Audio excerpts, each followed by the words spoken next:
এই যে আমার কথা পছন্দ হইল না, বাইরে হওয়ার পর আমার পথে গুলি করে দিবে, তো আমি নিরাপদ কেমনে থাকবো না? আপনি কার্ড দিচ্ছেন, এই যে ফ্যামিলি কার্ডে 2,500 না কত করে দিচ্ছেন, এটা এখন বেশি ফরজ না কৃষি কার্ডের ওখানে তেল, সার, ডিজেল এগুলা দেওয়া ফরজ? তো রিটার্ন না দিলে আপনি তাকে ধরতে পারতেছেন না কেন?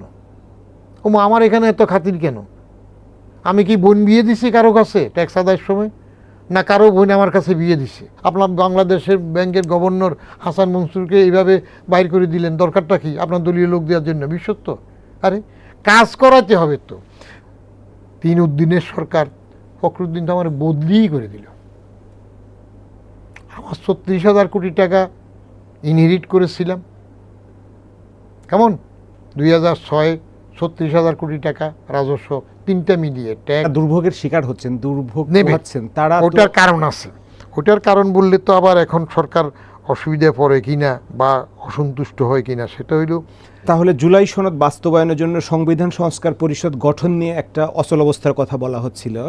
যেদিন শপথ নিলেন সেদিন জামাত ইসলামী এবং এনসিপির এমপিরা 2টা শপথ নিয়েছেন, সংসদ সদস্য হিসেবে শপথ নিয়েছেন, আবার ওই আপনার সংস্কার পরিষদ গঠনের সদস্য হিসেবে শপথ নিয়েছেন। বিএনপি শুধুমাত্র একটা শপথ নিয়েছেন, সংসদ সদস্য হিসেবে শপথ নিয়েছেন, আর বাকি পরিষদ গঠনের জন্য শপথ নেয়নি। দুই মেরুতে চলে গেছে। এর মধ্যে জামাত ইসলামী, এনসিপি সংসদ ছেড়ে রাজপথেও কিছু কর্মসূচির ঘোষণা দিয়েছে ইতিমধ্যে। দেবে, কারণ জামাত এখন 11 দলীয় জোট যেটা করেছে, তারা জামাতের নেতৃত্বে 11 দলীয় জোট হয়েছে না ওদের ভোটের সময়? জি হ্যাঁ, ওই জোট তো আবার আমি জোট পছন্দ করি না, কারণ জোট উঠাই দেওয়া দরকার। এইবার যেমন নির্বাচনে যার যার নিজস্ব প্রতীক নিয়ে ভোট করতে হবে এটা চালু করেছে, যে নৌকা নিয়ে ইনুমিনুরে আসতে পারবে না, আবার ধানের শীষ নিয়ে অন্যরা আসতে পারবে না, যার যার হয়েছে। তারপরেও তো জোটের প্রার্থী হিসাবে সবাই তাকে ভোট দিয়েছে। জোটটা যদি আরেকবার উঠাই দিতে পারে তাহলে রাজনীতিতে একটা পরিশীলিত রূপ আসবে। আপনার একজন না দুজন না, আপনার সাইনবোর্ড, আপনি পার্টি, এইবার কতগুলো আবার সরকারের মন্ত্রীতে আসলো না? আচ্ছা যাক, তারেক সমস্যায় বুদ্ধি করে এগুলোর তো মুখ বন্ধ করার জন্য নিয়ে আসছে, এরা মন্ত্রী হচ্ছে না, নাহলে তো এরাও আরও গলাবাজি করতো। এই যে কয়টাকে বাইরের থেকে আনছে, গণ অধিকার পরিষদের একজন নূর না কারে নিয়ে আসলো, তারপরে যাইয়া জোনায়েদকে আনলো, তারপরে যাই ববি হাজ্জাজ না একটা আসলো, এরকম কটা আসলো না? এর মধ্যে আবার আমাদের টকশো ক্যাডার একটা হয়ে গেছে না, এখন টকশো তো এখন দুমদারাক্কা চলতেছে, টকশো ক্যাডারেরও গলাবাজি করে একজন নিল না এভাবে। তো এইগুলা নিয়ে 2টা 3টা যা পার্টিও যার যার পার্টি সে করবে, জোট উঠাই দেন। আর জোট তো ইংরেজিতে বানান করে, আমি বাচ্চা একটা লিখছিলাম GOAT, কেমন? এখন যেটা হচ্ছে তারা বাইরে আন্দোলন করবে, তাদের একটা কে জিতবে কে হারবে এটার একটা টেকনিক আছে। এরা যেটা জানাফা জাতীয় নাগরিক পার্টি, তারা ভিতরে ভিতরে একটা বেঁকে দেয় পড়ছে কয়েকটা সিটের লোভে। তারা যদি একটা সিটও না পেত, তারা স্বতন্ত্রভাবে আলাদা নির্বাচন করত। একটা আসনও যদি না পেত, জামাতের লেজুর না হয়ে কিচ্ছু যা আসতে যেত না, কারণ তাদের মাত্র কম বয়স শুরু হইল, তাহলে একটা তৃতীয় শক্তি হতে পারত। এখন যেহেতু জামাতের লেজুরই সংসদে গেলেও সেখানে কথাবার্তা বলতেছে, এখন তাদের মধ্যে আপনার রাজনৈতিক গুলগুর ইন্টার এবং ইন্ট্রা লড়াই থাকে। ইন্টার লড়াই হলো নিজেদের মধ্যে, জোটের মধ্যে। জানাফা চাইবে বাজাইকে ল্যাং মারতে, যে শফিকুর রহমানের নেতৃত্বে এরা বেশি আসনে আছে, আমরা কম আসনে আছি, ফাঁকে ফুঁকে এদেরকে ডিজন করে আমরা ঘুরে উঠতে পারি কিনা। এটা হলো ইন্টার লড়াই থাকবে নিজেদের মধ্যে। আর ইন্টার লড়াই হলো অন্য বাইরের দল, যে এদের সংগঠন বাজাদকে, বাইরের দলকে কোণঠাসা করার চেষ্টা করবে। সেগুলার কিছু বহিঃপ্রকাশ বাইরে ঘটবে, যেমন ওই শিবির এবং ছাত্রদল না কোথায় চিটংয়ে মারামারি করলো, তারপরে যে আবার এই 11 দল রাস্তায় নামবে, একটা হুমকি দিচ্ছে চাপে রাখার জন্য। সংস্কার পরিষদ যেটা বলছেন, আমার ব্যক্তিগত ওপিনিয়ন হলো, আপনি ইউনূসের সরকার কলমা পড়েছে সংবিধান মেনে, কলমা পড়ছে এটা সংবিধান মেনে, 8ই অগাস্ট যে শপথ নিয়েছেন এই সংবিধান মেনে, এবং সংবিধান মানার কারণেই তো তিনি শাহাবুদ্দিন চুপ্পু, হাসিনার চুপ্পু কাটা শুধু শাহাবুদ্দিন রাষ্ট্রপতির কাছে শপথ নিয়েছেন, এরাও নিয়েছেন। কেমন? তাহলে সেই সংবিধান যদি মানেন, ওই সংবিধানের বাইরে আপনি আবার কি পরিষদ, গণপরিষদ, জাতীয় পরিষদ করার কেন করলেন? এটা আমি সমর্থন করি না। যে কিছু হয় সংবিধান অনুযায়ী আপনার পার্লামেন্টে আলাপ করে হবে। আচ্ছা ধরে নেন বাজাররা আবার এখন গণপরিষদের শপথ নিল, মনে করেন করল, কেমন জানাফাজ এরকম পরে সনদে জুলাই ছাটার শুরু করলো, তো লাভ কী হবে? মিটিং হবে, তো মিটিং হইলে মেজরিটিতে তো সিদ্ধান্ত হবে, তো ওভারঅল মেজরিটি তো বাজাদের, আপনি ঠেকাবেন কীভাবে? যেটা খারাপ করছে বাজাদ এবার 133টার মধ্যে 98টা পাশ করে কিছু স্থগিত করে, এখানে চোখের দৃষ্টিকটু হওয়ার মতো কয়েকটা অধ্যাদেশ পাশ করে নাই। একটা হইল বিচার বিভাগের স্বাধীনতা, সেখানকার জন্য যেটা ছিল বিচারপতি নিয়োগ টিয়োগের, ওটাতে যাওয়া ভালো ছিল। কারণ দিল যদি পরিষ্কার থাকে, আবার যদি এসকে সিনহার মতো কাউকে বাইর করতে না চান, আবার যদি হাসিনার মতো আপনার খায়রুল হককে দিয়ে তত্ত্বাবধায়ক উঠাতে না চান, আবার যদি সেই তত্ত্বাবধায়কে আমার লোক হবে, সেই জন্য চতুর্দশ সংশোধনীতে 65 বছরকে 67 বছর করবেন, তাহলে আপনার একজন আসতে পারবে, হ্যাঁ, অন্যরা আন্দোলন। সেগুলো না চাইলে আপনি বিচারপতি নিয়োগ, বিচার বিভাগের স্বাধীনতারটা পাশ করেন না কেন? বলা হচ্ছে অনেক সুন্দর করে পরে করবে, আগে তো হাত আসুক, সুন্দর করে করবেন। আপনার তো 5 বছর মেয়াদ আছে, ওভারওয়েলমিং মেজরিটি আছে, কারণ এই মেজরিটির জন্য তো চতুর্দশ সংশোধনীতে এই বাজাজ সরকার খালেদা জিয়ার আমলে ছবি প্রদর্শনীয় সংবিধানে নিয়ে আসছিল। ছবি প্রদর্শনী বুঝেন তো? কোন জায়গায় রাষ্ট্রপতির ছবি থাকবে, কোন জায়গায় প্রধানমন্ত্রীর ছবি থাকবে। আমি জমিরুদ্দিন সরকার স্পিকার, ওনাকে বলছিলাম যে স্যার এটা সংবিধানে আনার দরকার নাই, এটা এত সিলি ম্যাটার, প্রেসিডেন্ট এবং প্রধানমন্ত্রীর ছবি দেখাবেন, সেটাই সংবিধানের 4 অনুচ্ছেদের ক খ একটা করে ঢুকাচ্ছেন, এটা খুব বাসলামি হয়ে যায়। বরং প্রেসিডেন্ট জিয়া মারা যাওয়ার পরে মন্ত্রিপরিষদ বিভাগ থেকে একটা নীতিমালা জারি করা হয়েছিল, কার কার ছবি কোথায় থাকবে, হল রুমে কাদেরটা থাকবে, কাদেরটা থাকবে। তখন যেহেতু আসছে বঙ্গবন্ধুটা বাদ দিয়েছে, যে জিয়ারটাও থাকবে আর কি প্রেসিডেন্টের পাশে, এভাবে কিছু ওরকম একটা কিছু করে দেন। তখন জমিরুদ্দিন সরকার আমারে বলছিলেন যে বদিউর এমনি মওদুদ আমার দেখতে পারে না, আমার খুদ ধরে, সে এই সংশোধনী নিয়ে আসছে আর আপনি বলতেছেন এটা না করতে, এটা না করলে সে আমার বিরুদ্ধে আরও লেগে যাবে। আমরা তো আপনি ম্যাডামকে বলেন, অসন্তুষ্ট কিনা বলে না। তো যারা ওভারওয়েলমিং মেজরিটিতে ছবি প্রদর্শনী সংবিধানে নিয়ে আসে, তারা পরে কি না করতে পারবে সেখানে? তাহলে এই গণপরিষদ হইলে কি? এটা হইলো আপসের মধ্যে আমরা উত্তপ্ত সংসদ, ভালো লাইভলি সংসদ দেখানোর জন্য। সে কারণে কি আপনি প্রতিদিন দেখেন? আমি প্রতিদিন দেখি, জন্য কি আপনি দেখেন? আমি দেখি, এনজয় করি যে কে কারে কীভাবে সুন্দর করে কথা মার দিতেছে। এবং বাইরে একটা আওয়াজ উঠছে যে তারেক রহমান সাহেব তো বাপের কিছু আদর্শ নিয়ম পালন করতেছেন, আর চেহারা পেয়েছেন মার। আর একটা বৈশিষ্ট্য, মার চুপ করে থাকে, কথা কম বলে, ভালো অতিকথনের চাইতে। কিন্তু সে সঙ্গে ফ্লোর কাঁপ পাইতেছে তো সালাউদ্দিন সাহেব। তো লোকজন ঠাট্টা করি, মানুষ তো এই দেশের আপনার স্যুট কি বাইর করা এবং খেতাব দেওয়াতে অসুবিধা করে না। বাগানে হাঁটতে গেলাম, বললো যে কী অবস্থা, আপনি নাকি ডিফেক্টো প্রধানমন্ত্রীর অ্যাপয়েন্টমেন্ট সই করছিলেন। আমি বুঝিয়ে উঠলাম না, আমি ডিফেক্টো প্রধানমন্ত্রী। আরে আপনার সালাউদ্দিন সাহেব BCS 85-এর অ্যাডমিনিস্ট্রেশন ক্যাডারের সহকারী কমিশনার হিসাবে জয়েন করছে না। তো আমি তখন রিক্রুটমেন্ট হিসাবে, আমি না থাকি আরেকজন থাকলে উনিও সই করতেন, এটা আমার কোনো হবে। তো বলে যে উনি তো এখন ডিফেক্টো প্রধানমন্ত্রী, সব উনি কন্ট্রোল করতেছে। তো মানুষ তেতো কথা বলে, অ্যান্টি এস্টাবলিশমেন্ট ধারণাটা এই দেশের কালচারে একটু বেশি। কিন্তু আমি মনে করি সরকার যদি একটু নিজের দলটা কন্ট্রোলে রাখতে পারে, আবার যদি দলীয় সরকারের সাথে সব কিছু দলীয়করণ করে ফেলে, ক্ষতি হবে। এটা আমি ওয়াজের মতো সব জায়গায় বলতেছি। কারণ প্রশাসন দলীয়করণের বড় হাতিয়ার, বড় উস্তাদ, এটা যিনি প্রথম শুরু করছেন সেটা হইল বেগম খালেদা জিয়ার আমলে। এই যে জনতার মঞ্চ হইল ওইসব প্রতিবাদ, তারপরে ফান্ডা গার্ডেনে বসলো আমলারা বিয়ের কথা বলে, সেগুলার প্রতিবাদে আসছে।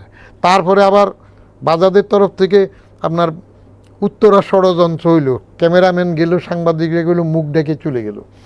তো এইগুলো একটা এস্টাবলিশমেন্ট প্রতিষ্ঠানকে নষ্ট করে দেওয়া হয়েছে দলীয়করণ করে, এবং সেটা শুরু করেছে বেগম খালেদা জিয়ার সরকারের আমলে। আমি ভয় পাচ্ছি সেই সময় তার শেষ সরকারের মধ্যে সচিবদের মধ্যে আপনার মোর দেন 70-80% ছিল সব চুক্তিভিত্তিক, কন্ট্রাক্টে। এটাও উঠে দেওয়া দরকার। ঠিকাদারি ব্যবস্থা থাকবে না, যার যতটুক বয়স আছে ততটুক চাকরি করবে, পারফরমেন্স বেসড ইভ্যালুয়েশন হবে। সরকারের মন্ত্রীরা দেখবে তার কোন সচিব সরকারের নীতি বাস্তবায়ন করতেছে, না করলে তার উপর দিয়ে গভর্নমেন্টের নিয়মকানুনে পানিশমেন্টে যাবে। করাপশান আপনি চেঞ্জ করতে পারেন না। তো এই যেটা বললাম প্রথমে, এখনই তো খাচ্ছে, কয়েকদিন আগের ঘটনা আমি জানি, খবর দিয়ে এনে এক সেক্রেটারি সাহেব নিজে টাকা নিয়ে নিলেন। তো আপনি দলীয় সরকার হবে, কিন্তু প্রতিষ্ঠান দলীয়করণ যেন না হয়। দলীয় আদর্শ থাকবে, কিন্তু দলীয় দখল যেন না হয়। মানুষ চোখ কান খোলার আগে সবাই বুঝে। আর মিডিয়া হওয়ার কারণে তো এখন এমন হয়ে গেছে যে এর মধ্যে আবার যেটা লক্ষ্য করি, এটা আপনাদের মনে কষ্টও লাগতে পারে, ভাই বেরাদর আবার বাইরে গেছে। আগে রাজনীতি এবং সাংবাদিক এই দুই শ্রেণী সবাইরে ভাই বলে। ওই সালাউদ্দিন ইউসুফ আমার স্বাস্থ্যমন্ত্রী, আমি ডেপুটি সেক্রেটারি। এ বাচ্চা একটা আন্ডা, কত 18-19 বছরের হবে, যাইয়া আমার রুমে ঢুকে বলতেছে, আমার সালাউদ্দিন ভাই ফাটাইছে, এই কাজটা করে দেন। I am sitting secretary to the government, আর ও পলিটিক্যাল টাউট মাস্তান বা কী একটা হবে আর কি আওয়ামী লীগের, বলে যে সালাউদ্দিন ভাই পাঠাইছে। আমি বুঝে ফেলছি সে আসলে আমার মন্ত্রী, স্বাস্থ্যমন্ত্রী বুঝাচ্ছে, কিন্তু আমি তাকে সাইজ করার জন্য বললাম যে কোন সালাউদ্দিন? ওই যে আমার পাশের রুমের ওই পিয়ন সালাউদ্দিন পাঠাইছে নাকি? হ্যাঁ, আপনি কি বলেন আমার মন্ত্রী সালাউদ্দিন? তখন আমি বললাম যে you get out from my road. Salauddin Saheb কত বড় বঙ্গবন্ধুর আমলে আওয়ামী লীগের ট্রেজারার ছিল, বয়স্ক লোক। বললাম যে ওনার পেশাব থেকে তোমার মতো কত ছেলে ড্রেনে বাইসে গেছে। আর যেটা আমাদের বাসানি বলতো যে নাক টিপলে দুধ বলে, রব টবরে ঠাট্টা করিয়া তারা এই কথা বলে, তুমি ওনারা বলতেছো আমার এখানে আমার মন্ত্রী বলতে হবে, মিনিস্টার সাহেব। এখন আবার দেখতেছি যে ওই যে সেদিন এক আন্ডা বাচ্চা সাংবাদিক, এ টিভি টক শো, তো সাংবাদিক হইলে তো সবাইরে ভাই বলবো, ভাই ভাই সব। আর আমার একটা নাম আছে, আমি বললাম যে আমি ভাই না, আমি বদিউর রহমান। আমারে বদিউর রহমান দিয়ে বলো, বলতেছে ভাই। আরে কোন আমলে? আমার সাথে জেন দিয়ে তার পরিচয় নাই। এরকম ঘটনা আমার অফিসেও ঘটছিল এনবিআরে। আপনার না, এনবিআরটা বলি, আপনি এনজয় করবেন। এনবিআরে সাংবাদিক গেছে আমার সাক্ষাৎকার না, I am sitting secretary, I am sitting chairman NBR. এবার ঢুকেই আমারে বলতেছে ভাই এই বিষয়ে আপনার কী মতামত? তো আরও সিনিয়র সাংবাদিকও ছিল। আমি বললাম যে তোমার সাথে আমার দুস্তি কবে ছিল, কোন স্কুলে আমার ক্লাসমেট ছিল, একটু থতমনি। আপনার হারানো ভাই হয়তো ফিরে এসেছে। তো আমার কোনো ভাই তো হারায় নাই। তা আমি বললাম যে বাইরের রুম থেকে হাউ ইউ টক। সাংবাদিক হইলে চেয়ারম্যান মন্ত্রী ভাই হয়ে যায় না, এমপিদেরকে ভাই বলে। হ্যাঁ, আরে এমপি সাহেব বললে অসুবিধা কি? উনি তো একটা পদ হয়ে গেছেন, ভোটে নির্বাচিত। রাজনীতি করলেই কি ছোট আন্ডা বাচ্চাও এমপি সাহেবের ভাই বলা শুরু করবে? এ কি কালচার? এক আমলে ছিল তোমার ভাই আমার ভাই, মুজিব ভাই, সেই সময় স্লোগান গেছে। আমরা সংসদ নিয়ে একটু আলোচনা করে অন্য প্রসঙ্গে একটু চলে আসব। সংসদে বিরোধী দলীয় নেতার পারফরমেন্স কেমন দেখছেন? চমৎকার, বীরস্থির মানুষ। এবং জামাতির যে ইনহেরেন্ট কোয়ালিটি, জামাতিদের যে ইনহেরেন্ট কোয়ালিটি, যদি জামাতের যে রেজিমেন্টেড ক্যাডার কেমন, ওদের ডিসিপ্লিন, আমি বারবার বলি তাদের এই কোয়ালিটি, ডিসিপ্লিন এত কঠিন, কমিউনিস্টের এই যে লেনিনিজম মার্কসিজমের ডিসিপ্লিনের চাইতেও তারা শক্ত। তাদের যেভাবে দাব উল্টাইয়া অনেক বছর যায় রোকন টোকন পর্যায়ে আসতে হয়, সেখানে ডিসিপ্লিনটা তারা ইমপ্লিমেন্ট করে। কথা বলার সময় তারা আপনার রগ কেটে দেবে, যদি নেতা হুকুম দে যে লিটনের রগ কাটলে বেঁচতে যাবে, আপনার রগটা কাটবে, কিন্তু মোলায়েমভাবে সুন্দর করে অত আপনার সালাম দিয়ে কেটে দেবে। তো সেই হিসাবে তাদের আপনি অন ক্যামেরায় শোতে এটা বলে আমাকে কি ঝুঁকির মধ্যে ফেলে দিচ্ছেন? আচ্ছা, আমারটা বলি, আপনারটা বলি, যে আমার রগ কেটে দিলে বেঁচতে যাবে সেটাই বলি, কেমন? অসুবিধার কিছু নাই। কারণ ফাঁসি হয়েছে, যুদ্ধাপরাধী হিসেবে বিচার হয়েছে, এই জাতীয় লোকজন আমার ক্লাসমেট ছিল না, একসাথে ক্লাস করছি না, পরে কপাল গুনে সে বড় নেতা হয়ে গেছে বা সেটাতে গেছে। তা আমরা কারে না দেখি? এই যে ধরেন ইউনূস সরকারের মধ্যে আমাদের বন্ধুবান্ধব উপদেষ্টা ওগারা হয়েছে না, দেখি না? তা আমি যেহেতু কারো কাছে যাই না, চাই না, আমার পাশের রুমে যদি সার্কিট হাউসে ওবায়দুল কাদের থাকে, আমি তারে যাইয়া মিনিস্টার সাহেব বা স্যার ভালো আছেন কিনা বলতেও তো যাবো না, যাই না। তা আমারে ডিসি সাহেব বলে যে কী ব্যাপার আপনি দেখা করলেন না? আমার দরকার নাই তো। বরং তুমি যে আমার উপকার করছো, এই ওবায়দুল কাদেরের ফান্ডা গুন্ডারা যে আমার ওই রুম থেকে বাইর করে দিতে চাইলো, মিনিস্টারের পাশে তারা থাকবে, তোমার বললাম যে দেখো বাইর করে দিলে তো তুমি বেকায়দা ফুরবা, কারণ আমি তো সেক্রেটারি। তা তার ফান্ডা গুন্ডা বড় না গভর্নমেন্টের সেক্রেটারি বড়, রিটায়ার্ড হইলেও প্রোটোকলে বলে যে না আপনি থাকবেন। আপনি কি তাহলে বলতে চাচ্ছেন জামাতের আমির ডাক্তার শফিকুর রহমান অপোজিশন বেঞ্চকে দক্ষতার সাথে নেতৃত্ব দিচ্ছেন? এখন পর্যন্ত দক্ষতার সাথে নেতৃত্ব দিচ্ছেন। এখন পর্যন্ত আপনার বিরোধী দলের চিফ হুইপ যে আছে আমাদের জাতীয় নাগরিক পার্টির জাতীয় জানাফার নাহিদ একজন, ইসলাম। উনিও কথা ভালো বলতেছেন। আর বক্তৃতা দেওয়ার সময় যৌবনের তেজে, যেমন আমার সকালে ওই যে বললাম না, কেন বললাম আপনি এটা এত সংকীর্ণ কেন, আমরা ইউনিভার্সিটিতে পড়ি, অ্যাডাল্ট, আমার বান্ধবী ধমক দিল। তো কিছু কিছু তরুণের কথাবার্তার মধ্যে এরকম একটা জোশ আছে আর কি। তো জোশটা থাকবে, বয়সের একটা ধর্ম আছে না, এই বয়সটা তো এইরকম হয়, আস্তে আস্তে পরিশীলিত হবে।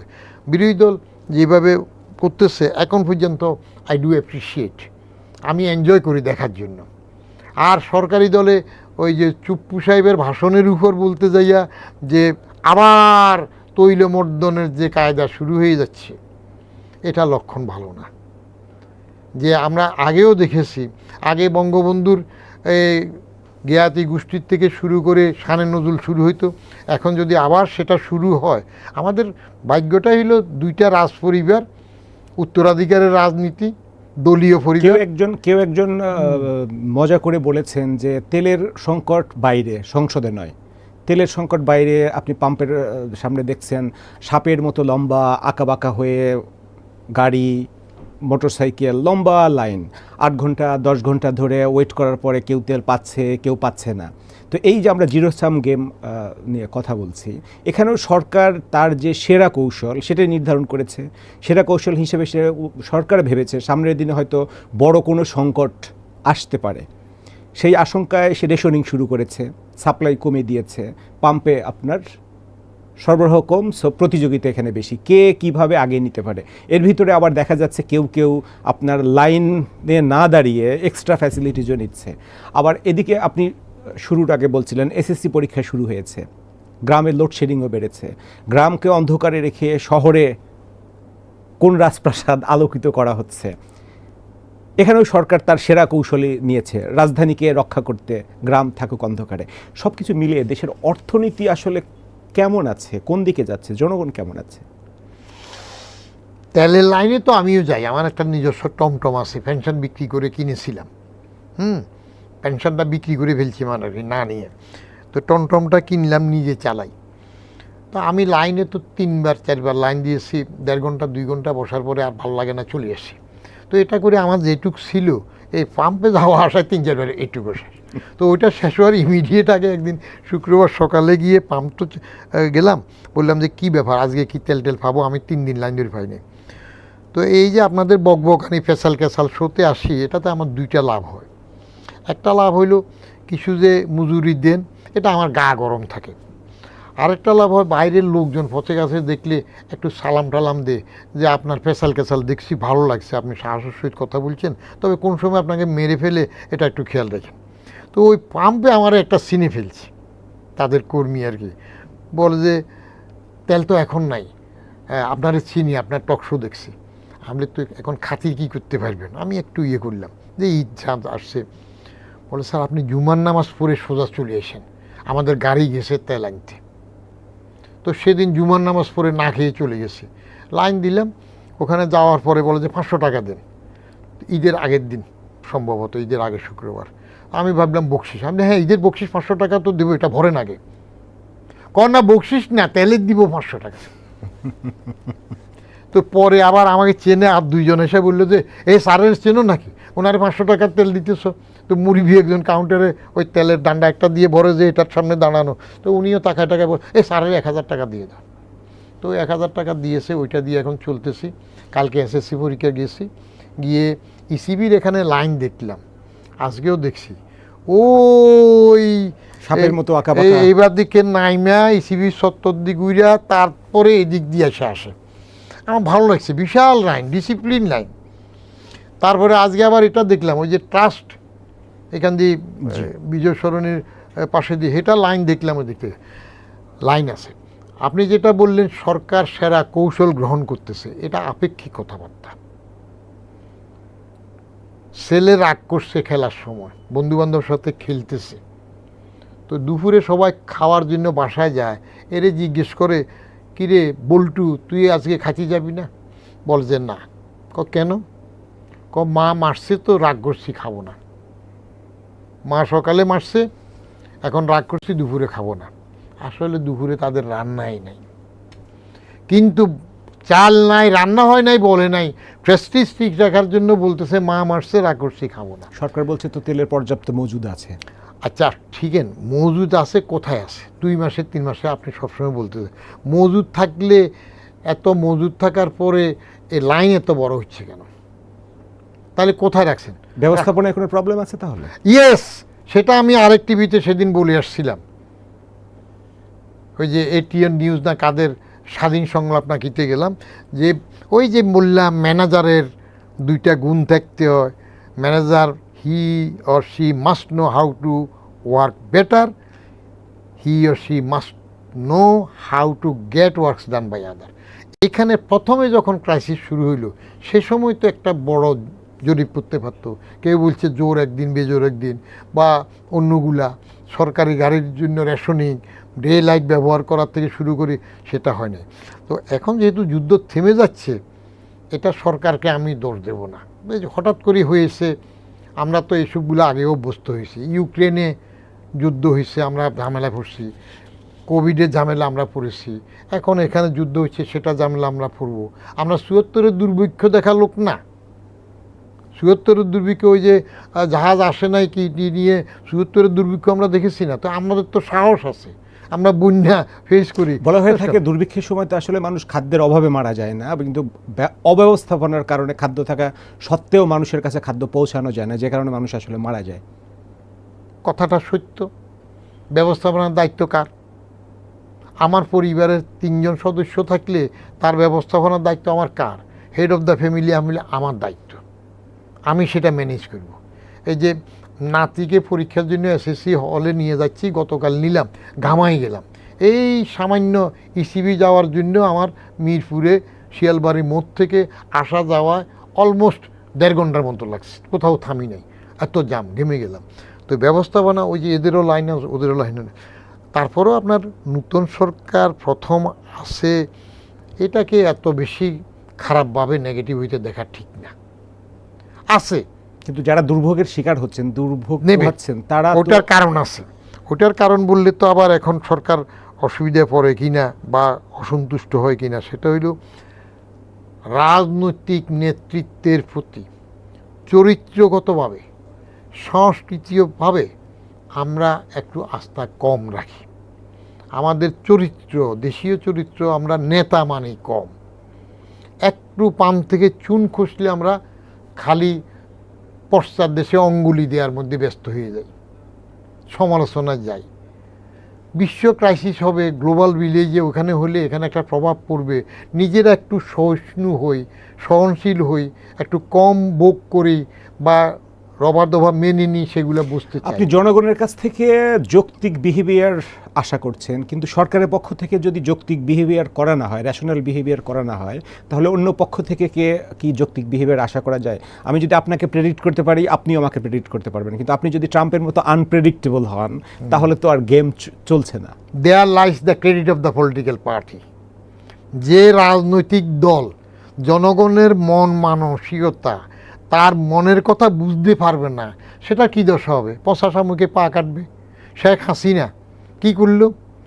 এই সামান্য একটা কোট আর কেটদানি করতে যাইয়া, গ্রাম্য ভাষায় কেটদানি কয় না, বেদরকারি ওই নাতিপুতির কোটা পর্যন্ত নিয়ে ঝামেলা করে, এটা অন্যেরা সুবিধা নিল না, পরে ওইখান দিয়ে তাবা গরম হইলে অন্যেরা রুটি সেঁকে ফেললো, তাবা গরম করলো কোটা আন্দোলনের এরা।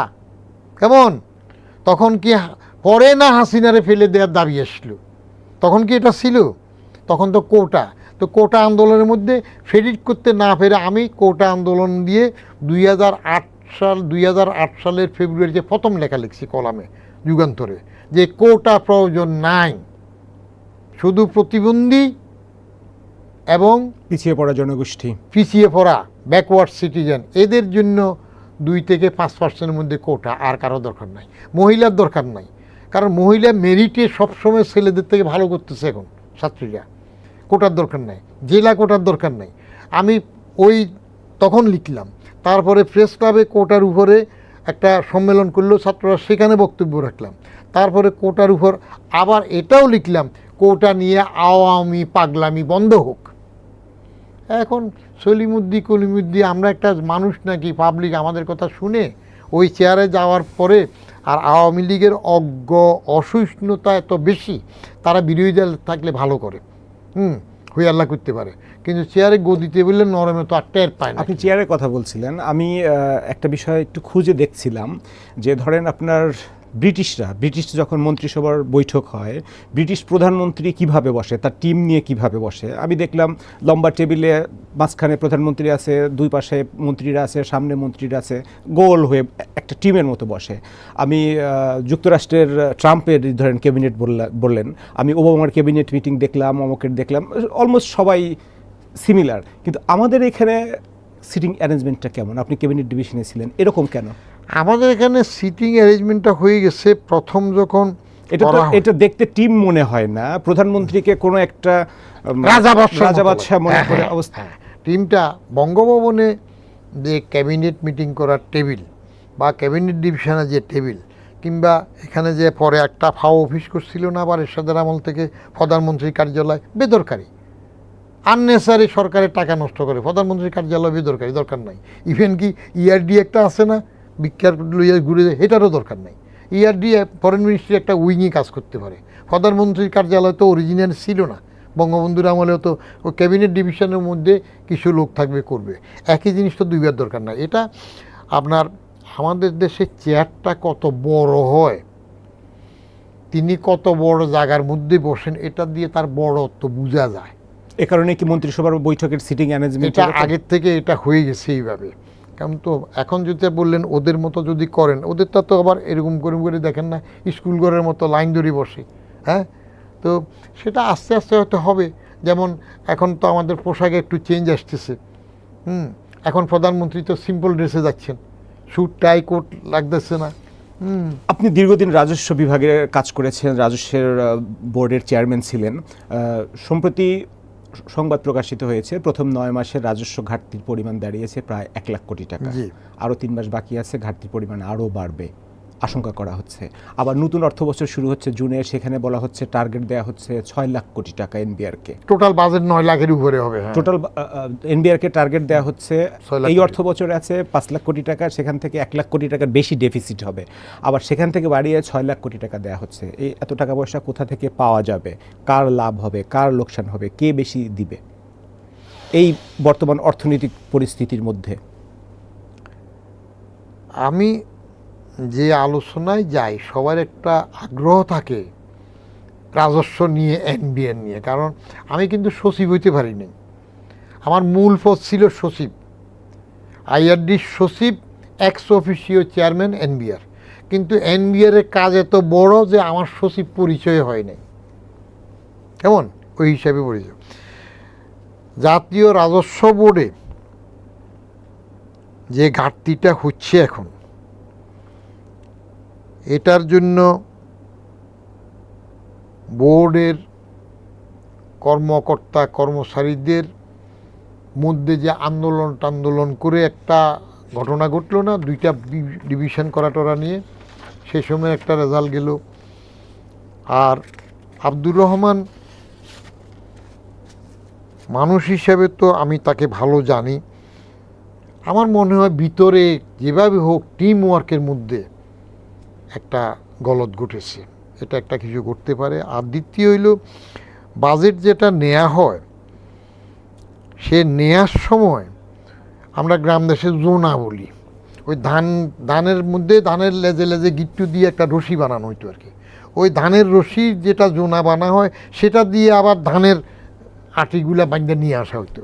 তো বলা হয়তো জোনা কতটুক ধরে বের পায়, জোনাতে ধরে না, তার থেকে বেশি চাপ দিলে জোনাটাই ছিঁড়ে যাবে, রশিটাই ছিঁড়বে। বড় বাজেট হওয়া, বড় টার্গেট দেওয়ার আগে চিন্তা করতে হয় যে আমার সক্ষমতা কতটুক আছে। যে দেশের কালচারে কোনো প্রধানমন্ত্রীকে অপ্রদর্শিত অর্থে ট্যাক্স দিতে হয়, দেয়া লাগে, যে দেশের কালচারে সংস্কৃতিতে রাজস্ব কালচারে 12 বার বাজেট দেওয়া অর্থমন্ত্রীকেও আবার ট্যাক্স দিতে হয়, ধরা পড়ে, যে দেশের সংস্কৃতিতে প্রধানমন্ত্রী হওয়া, উপরাষ্ট্রপতি হওয়া, বারবার মন্ত্রী হওয়া লোকও অপ্রদর্শিত অর্থের ট্যাক্স দিতে হয়, যে দেশের সংস্কৃতিতে দুর্নীতির বিরুদ্ধে ওয়াজ করা, বড় প্রতিষ্ঠানের প্রধান ব্যক্তি থাকা, তারও আবার এরকম যাইয়া কোরআন শরীফের জুলদানের রয়েছে করে ট্যাক্স দেয়। সেই দেশে আপনি নাম ধরে সবসময় বলি, আর নাম ধরে বললাম না, সেই দেশে আপনি টাকা কি চাইলেই পকেটে এসে যাবে? আনার ব্যবস্থা থাকতে হবে। সরকার প্রধান যদি চায়, যে কোনো সরকার প্রধান যদি চায়, বারবার বলি যে আমার 1 পয়সা ইভেন সিঙ্গেল পাই যদি আমার কাছে ট্যাক্স পাওয়া না হোক, আমাদের সরকারের প্রণীত নিয়ম অনুযায়ী সেটা আদায় করবা। অ্যান্ড এটা যদি অ্যানাউন্সড হয় নিজের দল থেকে শুরু সব জায়গায়, তাহলে একটা এফেক্ট হবে। কিন্তু রাজস্ব বোর্ডের চেয়ারম্যানের ঘাড়ে কয়টা মাথা যে এটা আমার বাসুরের, দেবরের, ননদের, ছোট ছেলের মেয়ে, তারা একটু ছাড় দিতে হবে। এবার কি ঘটল? এই যে ইউনূস সাহেবের আমলে তার কি ট্যাক্স ফ্যাক্স নাকি কি হয়ে গেল 666 কোটি না কত। এর আগে তো উনি একবার ট্যাক্স দেওয়া লাগলো, মামলা টামলা করে হাইকোর্ট সুপ্রিম কোর্ট করলেন, করে উনি ট্যাক্স দেওয়া লাগছে। ট্যাক্সের বেলা খাতির কেন হবে? যার থেকে যেইটুকু পাওয়া, শুধু দেখা হবে যে আনডিউভাবে, অন্যায়ভাবে বেশি নেওয়া হচ্ছে কিনা। তা আমি ওটা নিতে গেলাম, আমি তো টের পেলাম how many rice in how many paddy, যেই এনাকে ধরলাম ওনাকে ধরলাম, এর থেকে নিলাম। তারপরে ওই যে তথাকথিত সেনা সমর্থিত, আমার বাসায় সেনা নির্দেশিত সরকার, 3 উদ্দিনের সরকার, ফখরুদ্দিন তো আমার বদলিই করে দিল। আমার 36,000 কোটি টাকা ইনহেরিট করেছিলাম, কেমন 2006 36,000 কোটি টাকা রাজস্ব, 3টা মিলিয়ে ট্যাক্স, কাস্টমস, ভ্যাট। পরে আমি 43,850 কোটি টাকার টার্গেট নিলাম, 7% গ্রোথ। এটা নিয়ে তো IMF আমার সাথে মিটিং করার সময় বললো যে 17% তুমি পারবে না, this is very highly ambitious. বলে তুমি যাও, আমারটা আমি দেখব। আমি দেখতে গিয়ে তো ধরা শুরু করলাম, পর তো এসে গেল। এখনো কি সেই সুযোগ আছে? সুযোগ আছে। বর্তমান অর্থনৈতিক যে আপনার মন্দ অবস্থা বিরাজ করছে, ব্যবসা বাণিজ্য স্লো, সেখান থেকে কি এই বড় অঙ্কের রাজস্ব আদায় করা সম্ভব হবে কিনা আগামী? আপনি ব্যবসা বাণিজ্য স্লো হইলে ট্রানজ্যাকশন কি কম হচ্ছে? ভ্যালুসিটি সার্কুলেশন, যেটা ভ্যালুসিটি বা সার্কুলেশন অফ মানি যেটা, সেটা তো থেমে নাই। আপনি তেলের বড় লাইন হচ্ছে, কিন্তু রাস্তায় কি ট্রাফিক জ্যাম হচ্ছে না? আপনি এটা তো প্যারাডক্স বলেন বা কন্ট্রাডিক্টরি বলেন, তেলের লাইন বিশাল, কিন্তু রাস্তায় কি ট্রাফিক জ্যাম হচ্ছে না গাড়ির? তাহলে গাড়ি চলতেছে কিভাবে?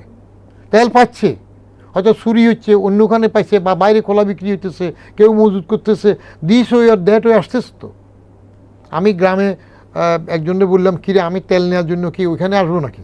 বলে যে আমরা এখানে তো বাইরের দাম সরকারের এত, এখানে বিক্রি হয় এত, তো ওইটা বেশি বেশি নিতে হলে আপনার জানাশোনা থেকে ওই একবার 2 লিটার দিলে পরে দিয়ে ঘুরিয়ে এসে আবার 2 লিটার দেবেন। এই যে আমারও তো এখানে বুদ্ধি দিয়েছিল এক পাম্পে, বলে যে আপনি যে 3বার আসছেন আর কেউ তাকাবে নাকি, আপনি একবার আসেন নিচে আবার যাইয়া পিছন দিয়ে লাইনে যান আবার নেন। তো আপনি তেলের বিশাল লাইন হচ্ছে কিন্তু রাস্তার ট্রাফিক জ্যাম হচ্ছে, তো তাহলে গাড়ি চলতেছে। সরকার রাজস্বের জন্য বাস্তবসম্মত নিলে শুধু বড় বাজেট নয়, অ্যাচিভ করার মতো টিম পড়বে কিনা, দৌড়বে কিনা, আপনার ট্যাক্সের নেটওয়ার্ক বাড়াবেন কিনা, টিআইএন আছে কত, রিটার্ন জমা দিয়ে কত, তাহলে বাকিগুলো দিয়ে না কেন, আপনি দেয়াইতে পারতেছেন না কেন? কিছু সামাজিক নিয়ম কানুনের বাধ্যবাধকতায় যে বাড়ি করতে হইলে বা ওইটা করতে হইলে টিআইএন লাগবে, তো টিআইএন নিলেও রিটার্ন দেয় না, কিন্তু নিয়ম হইলেও টিআইএন নিলে রিটার্ন দিতে হয়, তো রিটার্ন না দিলে আপনি তাকে ধরতে পারতেছেন না কেন? ও আমার এখানে এত খাতির কেন? আমি কি বোন বিয়ে দিছি কারো কাছে ট্যাক্স আদায়ের সময়, না কারো বোন আমার কাছে বিয়ে দিছে? আমি পাওনা আছে দিতে হবে, আমি এ কথা বলছি অন্যরা দেয়। যেমন আমি যেভাবে করেছি, আমি কয়েকজনকে বড় বড়গুলোকে তো ফাঁকি দিলে আমি তাদেরকে কমিশনার দিয়ে ডাকাইতাম না, আমি নিজে টেলিফোন করতাম যে আপনার কাছে কিছু পয়সা পাবো, 1 কাপ চা খেয়ে যাবেন। আসছে, আমি বললাম যে 2.25 কোটি টাকা ট্যাক্স পাওনা হয়েছে, আপনার চার্টার্ড অ্যাকাউন্টে যোগ বিয়োগ হিসাব করতে পারে নাই। এটা আমার ফাইন্যান্স মিনিস্টার সাইফুর রহমান সাহেব তো যোগ বিয়োগে ভুল করছে, 12 বার বাজেট দিল, তারাও তো দেয়া লাগছে, এদিকে একটু সরাইছে ওইদিকে একটু সরাইছে, মহদুদ সরাইছে। হ্যাঁ, খোদ প্রধানমন্ত্রী খালেদা জিয়ারও তো অসদস্য অর্থে ট্যাক্স দেওয়া লাগছে, দিয়েছেন। তো আপনি যদি বের করে চান যে আমি অন্যায়ভাবে নেব না, আমার এই হিসাব, আপনি আমার সাথে বসে বলেন হিসাব ঠিক আছে, বলে যে স্যার কাল 1 সপ্তাহ পরে আসবো, 1 কোটি দিয়ে গেল। কাউকে অসম্মান করা উদ্দেশ্য না, বলারটা না। আবার বললাম যে আরেকবার তো আমার আরেক কাপ থাকবে, আসছে আরও 1 কোটি দিয়েছে। তখন আমার ডিজি সিআইসি মুস্তাক বললো স্যার আরও 25 লাখ, মানে বাধ্য। আপনি আদায় করতে চান কি না, শুধু আহরণ হবে, মৌমাছি এসব বসবে, মধু নিয়ে হবে, আপনাকে এসব ব্যাপারে খাতির করলে চলবে না। ওইরকম রাজনৈতিক সরকারের সদিচ্ছা, কঠোর বার্তা নিজের দল থেকে সবার প্রতি যদি দেন, দেশ স্বনির্ভর হয়ে যায়। টাকা আছে, টাকা আছে। আপনি ঋণ খেলাপি, বিল খেলাপি, রাজনীতিতে দল খেলাপি, আমার একটা লেখার ক্যাপশন, ঋণ খেলাপি, বিল খেলাপি, রাজনীতিতে দল খেলাপি। আপনি সব খেলাপি করবেন, সংসদ সদস্যের টেলিফোন বিল বকেয়া ভরে থাকবে, আপনি দেবেন না। মন্ত্রীর বাড়ির মেনটেন্যান্সে টেলিফোন বিল বকেয়া আপনি দেবেন না, পরে এসে করবেন। তো এইগুলো কেন হবে? কোনো বিল খেলাপি হবে না, ঋণ খেলাপি। তাহলে ইচ্ছা থাকলে উপায় আছে। ইয়েস, অবশ্যই উপায় আছে, উপায় আছে। কারণ আমার মতো বাংলা 5 চেহারার বদিউর রহমান যাইয়া যদি 36,000 কোটি থেকে 43,850 কোটির টার্গেট নিয়ে 47,000 কোটি টাকার উপরে নিতে পারি, তাহলে অন্য পারবে না কেন? বলা হয় তাকে তখন 111 গভর্নমেন্ট, আপনি একটা প্রোটেকশন পেয়েছেন। তো রাজনৈতিক সরকার এখন অর্থনৈতিক অবস্থা তো খারাপ বলা হয়। হ্যাঁ, অর্থনৈতিক অবস্থা তো খারাপ। কিসে খারাপ দেখতেছে? ব্যবসা বাণিজ্য খারাপ, জিডিপি গ্রোথ স্লো হয়ে গেছে। হ্যাঁ, বিশ্বমন্দাতে যেটা চাপ পড়ে সেটা চাপ সব দিকে পড়বে, সেটা তো আপনি অ্যাভয়েড করতে পারবেন না। এখানে আপনাকে প্রায়োরিটাইজ করতে হবে। যেমন আপনি কার্ড দিচ্ছেন, এই যে ফ্যামিলি কার্ডে 2,500 না কত করে দিচ্ছেন, এটা এখন বেশি ফরজ না কৃষি কার্ডের ওখানে তেল, সার, ডিজেল এগুলা দেওয়া ফরজ? প্রায়োরিটি যদি ঠিক করতে হন, আবার পুঁজি দিয়ে এগুলা দিয়ে ভোটের জন্য সামনে ভোট হবে, এখন তো কিছু দখল করেই ফেলছে নাগাম সিটি কর্পোরেশনগুলা, মেয়র টেয়র কী করলেন না, সামনে যেন এরা ইজিলি আসে যেতে পারে। তো আপনি ওইগুলো দখলের এখন দরকার আছে কি? মানুষের চোখে পড়ে তো। ওই যে তারা ওয়াজ গায়, বাজারদের লোক, সরকারের লোকজন ওয়াজ গায় যে আমার বিশ্বস্ত লোক আমি দিলাম। তো আপনার বিশ্বস্ত লোক হইলে আপনি সব সেক্রেটারি বদলাই ফেলেন, সব আপনার বিশ্বস্তগুলো দেন, আবার দলীয়করণ করেন। আপনার বাংলাদেশের ব্যাংকের গভর্নর হাসান মনসুরকে এইভাবে বাইর করে দিলেন, দরকারটা কি? আপনার দলীয় লোক দেওয়ার জন্য বিশ্বস্ত? আরে কাজ করাতে হবে তো। প্রেসিডেন্ট জিয়া তো এটা করেন নাই। প্রেসিডেন্ট জিয়া মেরিট এবং সততা, দক্ষতা এবং সততাকে অনার করেছে। বিড়াল সাদা কি কালো বিষয় না, বিড়াল ইঁদুর ধরতে পারে। আমি আরো কয়েকবার বলছি, একটা উদাহরণই দিই ডাইরেক্ট। নরসিংদীর মোহাম্মদ আলী সাহেব ছিলেন না স্বাস্থ্য সচিব সিএসপি, সে ওনাকে ইয়ারডিতে জয়েন্ট সেক্রেটারি হিসেবে পোস্টিং দেওয়ার কথা হচ্ছিল। তখন জিয়া সাহেবকে, প্রেসিডেন্ট সাহেবকে, তার কাছের কিছু স্যালাসামুন্ড থাকে না, আর তেল মারা আমলা টামলা থাকে, বললো যে তাকে ইয়ারডির মতো জায়গায় জয়েন্ট সেক্রেটারি দেওয়া কি ঠিক হবে? বলে যে কেন নয়? বলে যেহেতু বঙ্গবন্ধু ভক্ত, বঙ্গবন্ধুই তো তারে ফরিদপুরে ডিসি বানিয়েছেন। চিন্তা করেন আমলারা কিভাবে করে, সেলাসামুন্ডারা বলে যে অফিসার কেমন, সততা, বলে যে 100% সৎ, দক্ষতা আনডাউটেডলি দক্ষ। তখন জিয়া সাহেব বলছিলেন তো তাহলে আমার অসুবিধা কই, বঙ্গবন্ধু হইলে অসুবিধা কি? অফিসার যদি সৎ হয় এবং দক্ষতা যদি আনকুশন হলো, ওনাকে পোস্টিং দেয়। তখন মুহিত সাহেব, ওই যে বোগাস টোগাসওয়ালা মন্ত্রী ছিলেন না একজন, রাবিশ, হ্যাঁ রাবিশ বোগাস মন্ত্রী, ওই রাবিশ বোগাস মন্ত্রী তখন ইয়ারডি সেক্রেটারি ছিলেন, ওনাকে সেখানে পোস্টিং দিয়েছে। তো এখন আপনি সেটা চাইবেন কিনা, যে ফিটেস্ট লোককে ফিটেস্ট জায়গায় দিবেন কিনা? কারণ at the end of the day আপনি বাস্কেটে তো কাজ চাইবেন। আপনারা কে কত তেল মারলো, কে বেশি বেশি বললো, যে একসময়ের যুবরাজ, একসময়ের ভাইয়া, একসময়ের হাওয়া ভবন, একসময় খোয়াব, সেই চাপটা তো ভুলে যেতে হবে। Now you are the prime minister, কোটা নেশনের প্রাইম মিনিস্টার এবং চেঞ্জ প্রাইম মিনিস্টার। অতএব আপনি সেখানে যদি নিজের কোন আমলের ওই যুগগুলোতে আবার টানে যান, তাহলে তো অসুবিধা হবে। বদিউর রহমান, আমাদের জিরো সাম গেমের প্রথম শোতে আমাদের সময় দেওয়ার জন্য আপনাকে ধন্যবাদ। আপনি ভালো থাকবেন, নিরাপদে থাকবেন। আল্লাহ তো ভালো রাখছেন, কিন্তু নিরাপদে থাকাটা আমার একেবারে নির্ভর করে না। কারণ আমি সোশ্যাল বিইং, ওই যে বললাম না সকালবেলায় 2 জন পারলে তো আস্তে সরে গেলাম, যে দরকার হলে দৌড়ে ফেলে টেলিফোন করে কয়েকজন নিয়ে আসছে। নিরাপদ থাকাটা রাষ্ট্রের নিরাপত্তা ব্যবস্থার উপর নির্ভর করবে, সোসাইটির উপরে নির্ভর করবে, পলিটিক্যাল পোলারাইজেশনের উপর নির্ভর করবে। এই যে আমার কথা পছন্দ হইল না, বাইরে হওয়ার পর আমার পথে গুলি করে দিবে, তো আমি নিরাপদ কেমনে থাকবো? কুল্লে খালাস করে দিবে। তো সেই জন্য নিরাপদ থাকাটা পুরো নিজের উপর নির্ভর করে না, তবে ভালো থাকাটা ইনশাল্লাহ আমার উপর নির্ভর করে, আমি ভালো আছি। ধন্যবাদ আপনাকে। Happy the man.